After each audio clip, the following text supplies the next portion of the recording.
গানের মধ্য দিয়ে হাঁটাচলা করলে গানের মজা তো থাকবে না, তাই নীরব হয়ে থাকবেন।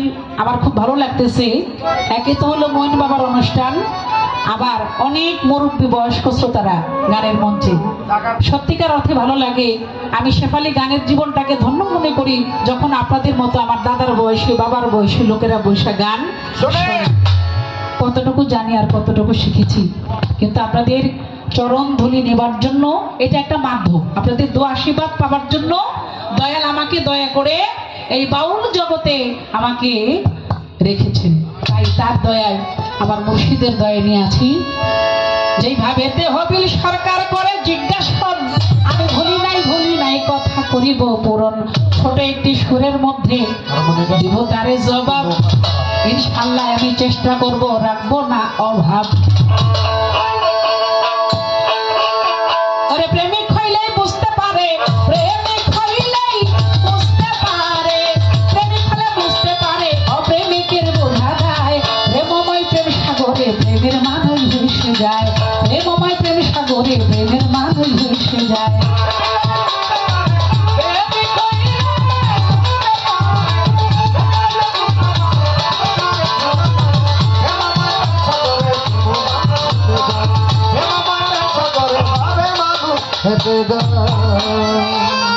ভাই সাউন্ডটা আপ ডাউন করে কেন একটু লক্ষ্য করেন।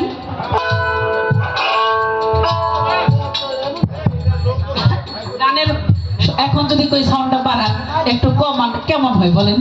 এখন একটা অবস্থা আছি না, জুতের সময় যদি আপনি এই কাম করেন একটা ভাবের মধ্যে আছি না, আচ্ছা চাকরি। এবার বলে মহানবত, ওই অনেক নবী অনেক ভাবে নবত পাইছে, যেমন সুলেমান পয়গম্বরের আংটির মধ্যে নবত ছিল, আপনারা জানেন না? তার পিতা যিনি দাউদ পয়গম্বর তার সুরের মধ্যে নবত ছিল, নাকি মুসা নবীর আশার মধ্যে নবত ছিল, এমনি করে ইউসুফ নবীর চেহারার মধ্যে হইল নবত ছিল, কথা ঠিক না? আপনারা জানেন যে ইউসুফ নবী এত সুন্দর পুরুষ ছিল নবীদের মধ্যে, আমার নবী ব্যতীত নবীর সাথে তো আমার হযরত মুহাম্মদ মুস্তাফা সাল্লাল্লাহু আলাইহি ওয়াসাল্লামের সাথে কারোর সাথে তুলনা করা যাবে না, কিন্তু যত নবী আসছে সমস্ত নবীদের মধ্যে ইউসুফ নবী ছিল সব থেকে বেশি সুন্দর সুপুরুষ, এইটাই তার নবুয়ত। এখন কথা বলতে বলতে তিনি বললেন যে আমার নবী হযরত মুহাম্মদ মুস্তাফা সাল্লাল্লাহু আলাইহি ওয়াসাল্লাম তার যে পৃষ্ঠে নবুয়ত ওইটার নাম হলো মহরে নবুয়ত। তাহলে পৃষ্ঠে আসলো কেন? আমাকে প্রশ্ন করে বলে কেন কেন, জবাব দিয়া দেন। আমার আল্লাহ যখন সৃষ্টি করে, আপনারা শুনে নেন, আল্লাহ যখন নূর সৃষ্টি করে নূরকে জিজ্ঞাসা করে আলাস্তু বিরাব্বিকুম, নূর বলে আনা আনা আনতা আনতা বলতেছি তোমারে। আমার আল্লাহ নূরকে খণ্ড করে বলি সভাকারী, আবার যখন প্রশ্ন করে আলাস্তু বিরাব্বিকুম আমি কি তোমার প্রভু নই, নূরে বলে আনা আনা আনতাই আনতা আমি আমার তুমি তোমার, জবাব করলাম সই।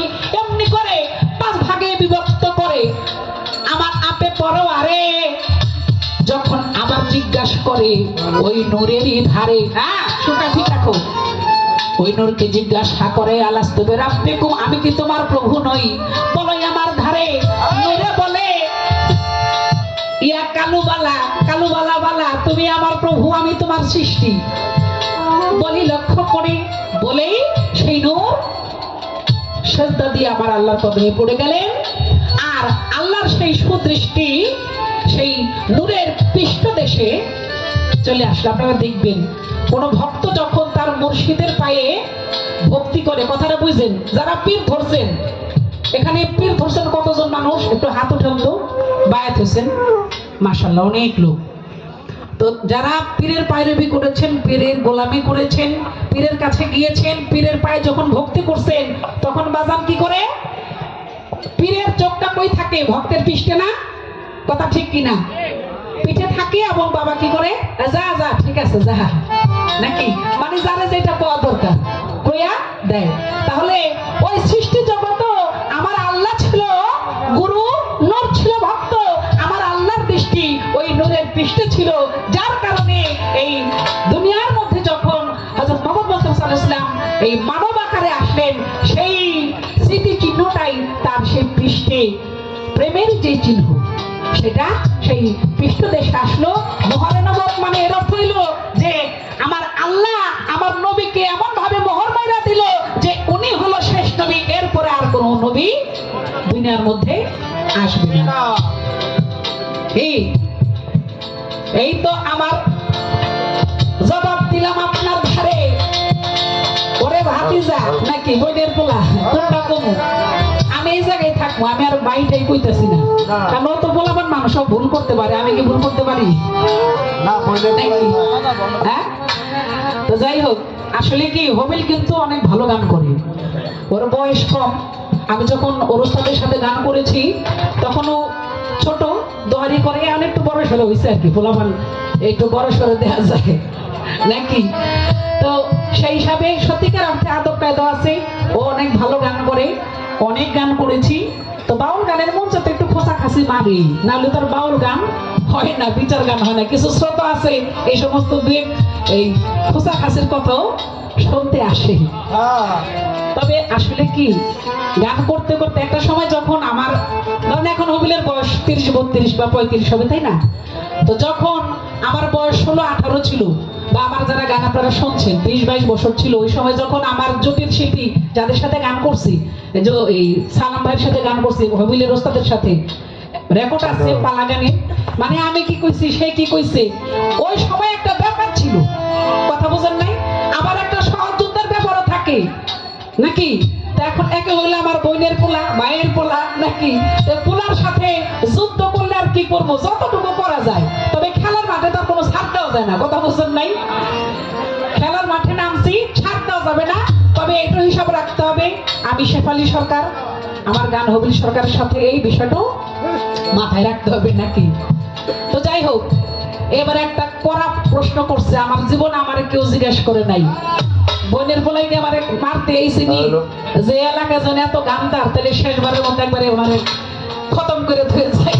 আপনার বোনের পোলাই চাপা বুঝলেন না? একটা কড়া প্রশ্ন করছে। আমার জীবনে সত্যি অনেক বছর ধরে পালা গান গাই, কমো না কত বছর, তাইলে আমার বয়স নির্ণয় করে ফেলাইবেন।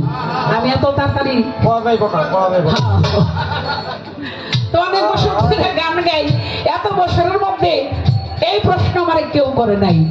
হবিল সরকার যেটা করছে সেটা হইলো যে আমরা প্রত্যেকেই বলি মায়ের গর্ভে 10 মাস 10 দিন, কেউ 9 মাস, কেউ 7 মাস নাকি আইসিইউ দিনে রাখে, 7 মাসে যদি ওই জায়গা নাক চোখটা ফুটে না, এই জন্য যাই কথাটা সেটা না।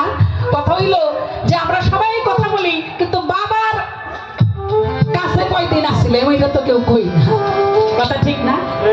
যা বেটা ভালোই শিখছস, কুইরা কেটে খাইতে পারবি। আসলে যদি বলি যে রুহের জগতে আমরা সবাই একসাথে সৃষ্টি হয়েছি, সবার রুহ কিন্তু একসাথেই সৃষ্টি হয়েছে। হয়তো কেউ 2 দিন আগে আসে, কেউ 2 দিন পরে আসে, তাই না? কিন্তু এখন বিষয় হলো বাবার কাছে কতদিন থাকি। যদি বলি বাবা তুমি মাফ করবেন, মা বাবা যখন রণাঙ্গনে যায়, স্বামী যখন তার বিবির কাছে যায়, বাবা যখন মায়ের কাছে যায়, তাদের ভিতরে প্রেমটা মরে যায়, কামের উৎপত্তি হয়। যখন একে অপরের সাথে রণাঙ্গনে চলে যায়, বাবা থেকে যে জিনিসটা নিগৃহীত হয় মায়ের গর্ভে যায়, এটা কিন্তু দেহের মধ্যে আছে। আপনি যদি কাটেন, একটা ছুরি দিয়ে একটা এই ব্লেড দিয়ে কাটেন, রক্তের সাথে মিশে আছে, কিন্তু কাটলে কি বের হবে না। যখন বাবা মায়ের কাছে যাবে বা একজন স্বামী তার স্ত্রীর কাছে যাবে, তখনই কিন্তু এটা উৎপত্তি হয়। ডাক্তারি গবেষণা আছে, যখন নাকি মানুষ মনে করেন পাহাড়ে ওঠে, তার শ্বাসটা যে পরিমাণে আপ ডাউন হয়, একটা লোক যে দৌড়ায় তার থেকে একটু কম, কথা না ঠিক না? আর যখন একজন লোক বোঝা বায়া হাইটে যায়, তার শ্বাসটা যেরকম চলে, পাহাড়ে বায়ে উঠলে ওরকম চলে না, তো গতি বাড়ে না বাবা, কি দৌড়াইলে আরো বেশি। কিন্তু যখন একজন স্বামী তার স্ত্রীর কাছে যায়, এই শ্বাস প্রশ্বাসের গতিটা এত স্পিডে চলে, ওই রক্ত চলতে চলতে দৌড়াদৌড়ি করতে করতে এই রক্ত মৈথুনে সেখানে বীর্যের সৃষ্টি হয়, কথা বুঝেন নাই? আর এরপরে বাবা থেকে আলাদা হয়ে মায়ের সেই কুলকুণ্ডলী, যাহা গর্ভ বলা হয়েছে, গর্ভের মধ্যে প্রবেশ করে। লালনের একটা গান আছে, এই কথাটা বললে আপনারা বুঝতে পারবেন। সময় গেলে সাধন হবে না, আরে বাবা রে বাবা। হ্যাঁ। ওরে দিন থাকিতে দিনের সাধন কেন করলে না, সময় গেলে সাধন হবে না। এই গানের শেষ পরে আছে, আমাবস্যা পূর্ণিমা হয়, মহাযোগ সেই দিনে উদয়। ফকির লালন বলে সে সময়ে দণ্ডে থাকে না। আরে বাবা। দণ্ডেকটা বুঝেন, চোখের পলকের থেকেও মনে করেন মিনিটের থেকে সেকেন্ড কম সময় না, এই সেকেন্ডের চাইতো খুব অল্প সময়, যাকে দণ্ডেক বলা হয়। কথাটা বুঝতে পারছেন? হ্যাঁ, বুঝতে পারছি। মিনিটের থেকে কম সময় হলো সেকেন্ড, আর সেকেন্ডের থেকেও আরো কম, যাকে দণ্ডেক বলা হয়েছে। তাহলে ওই অতটুকু সময়ই বাবার সাথে থাকা হয়েছে, এই জন্য আর বাবার কথা মানছে কয় না। কথা বুঝলেন নাই? কথাটা কি বুঝতে পারছেন ক্লিয়ার? ওই যে মায়ের পেটে ঢোকার পরে 8 মাস, 9 মাস, 6 মাস, 7 মাস, আসলে 10 মাস তো না, 10টা চান পায়, তাই না? আবার ওলি আল্লাহ যারা, তাদের বিষয়টা ব্যতিক্রম। সাধারণ মানুষের ক্ষেত্রে কেউ 9 চান, কেউ 10 চান পায়, কিন্তু যারা অসাধারণ তাদের ক্ষেত্রে সেটা 10 মাস 10 দিন বা 10 মাস। তখন আমি বলতে চাই, এই যে বাবার কথাটা এই কারণেই বলে না যে বাবার কাছে ওই দণ্ডেক সময় থাকে। যখন বাবার সেই মণিবীর্য বের হয়ে যায়, এটা অল্প সময়, খুব বেশি সময় না, যতক্ষণ পর্যন্ত তার নাভির মূলাধার বলা হয় এর আগ পর্যন্ত না আসে, ততক্ষণ পর্যন্ত তার সৃষ্টি হয় না। যখন ওই জায়গা পাস হয়ে যায়, যারা তরিকতের মানুষ, আধ্যাত্মিক বোঝেন, গুরু ধরেছেন, তারা আমার এই কথাটুকু বুঝবেন। যখন তার সেই মেরুদণ্ড পার হয়ে যায়, যখন সে নাভির কাছ থেকে এটা আরো নিম্নগামী হয়ে যায়, বের হয়ে যায়, ওই সময়টা হলো দণ্ডেক সময়। এই জন্য পিতার কথা বলে না যে আমি পিতার মস্তকে এত বছর ছিলাম বা পিতার সাথে এত দিন ছিলাম। রুহুর সৃষ্টি অনেক আগে হয়েছে, কিন্তু পিতার কাছে যখন ওই মৈথুনের সৃষ্টি হয়, এটা দণ্ডেক সময় বাবার কাছে থাকা হয়। মায়ের গর্ভে ঢুকলে এই অনেক সময় থাকি আমরা, এই জন্য মায়ের কথাটাই বলা হয়েছে। এই পর্যন্ত ছিল কথা, এই পর্যন্ত ছিল কথা, বললাম কথার আস্থায়, প্রেমময় প্রেম সাগরে, প্রেমময় প্রেম সাগরে। আসলে কি এই সমস্ত আলোচনা এরকম খোলামেলা জায়গায় বলাও ঠিক না, কারণ তরিকতের বাইরে যারা, তারা কিন্তু বিষয়টা ভালো বুঝবে না, তাদের মাথায় ঢুকবে না যে কি কয়, কি আলোচনা করতেছে। আর যারা গুরু ধরেছে, তাই না, পাগল কইব। তো এই জন্য আমি, কারণ না কইলে আবার ঋণী থাকি তার কাছে, এই জন্য আমি বললাম। আপনারা যারা মুরব্বী আছেন, তারা বিষয়টাকে সেভাবেই দেখার চেষ্টা করবেন। এই পর্যন্ত ছিল কথা, এই পর্যন্ত ছিল কথা, বললাম কথার আস্থায়, প্রেমময় প্রেম সাগরে, প্রেমময় মন ভেসে যায়, প্রেমময় প্রেম সাগরে, প্রেমময় ভেসে যায়, প্রেমময় প্রেম সাগরে, প্রেমময় ভেসে যায়। এবার তার এই একটা কথাই আমি করব জিজ্ঞাসা। বেলায়েত, আপনি বলবেন এই বেলায়েত আসলে জিনিসটা কি? বেলায়েত কি? এটা জিনিসটা কি দেয়, এটা একটু কই দিবেন, বুঝুন নাই নাকি? প্রশ্ন একটাই করি, বেশি কথা বলার দরকার নাই। আমি চেষ্টা করবো সামনের মঞ্চ থেকে আরেকটু কথা কমাইয়া বলার জন্য।